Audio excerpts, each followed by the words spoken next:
LK short film ഫെസ്റ്റിവലിൻ്റെ രണ്ടാമത്തെ edition നടക്കാൻ വേണ്ടി പോവുകയാണ്. കേരളത്തിൽ IDSFFK അതുപോലെ സയൻസ് തുടങ്ങിയിട്ടുള്ള വളരെ പ്രധാനപ്പെട്ട ഷോർട്ട് ഫിലിം ഡോക്യുമെൻ്ററി ഫെസ്റ്റിവലുകൾ ഇപ്പോൾ തന്നെ നടന്നു വരുന്നുണ്ട്. വലിയ സമ്മാനങ്ങൾ വിതരണം ചെയ്യുന്ന ഷോർട്ട് ഫിലിം ഫെസ്റ്റിവലുകളാണ് അവ.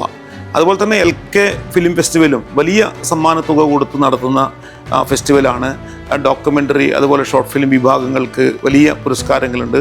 ഏറ്റവും സവിശേഷമായിട്ട് എനിക്ക് തോന്നിയത് ഈ ക്യാമ്പസ് ഫിലിമുകൾക്കും അതുപോലെ വിദ്യാർത്ഥികളുടെ ചിത്രങ്ങൾക്കും പ്രത്യേകമായിട്ടുള്ള കാറ്റഗറിയിൽ പുരസ്കാരങ്ങൾ കൊടുക്കുന്നു എന്നുള്ളതാണ്.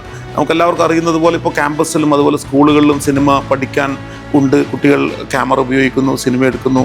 അത്തരം ഒരു വലിയൊരു അവസരം തുറക്കുന്നത് ഈ ഫെസ്റ്റിവലിൻ്റെ ഒരു സവിശേഷതയായിട്ട് എനിക്ക് തോന്നുകയാണ്.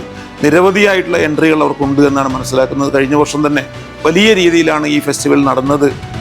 തീർച്ചയായിട്ടും ഈ കുറിയും ഒട്ടേറെ നവാഗതരായിട്ടുള്ള വിദ്യാർത്ഥികളെ അതുപോലെ മറ്റ് ചെറുപ്പക്കാരെ ഒക്കെ ഈ സിനിമയുടെ മേഖലയിലേക്ക് അവരെ ഒന്നുകൂടി അപ്രിഷ്യേറ്റ് ചെയ്യാൻ ഈ ഫെസ്റ്റിവൽ സഹായകമാവും എന്ന് വിചാരിക്കുന്നു.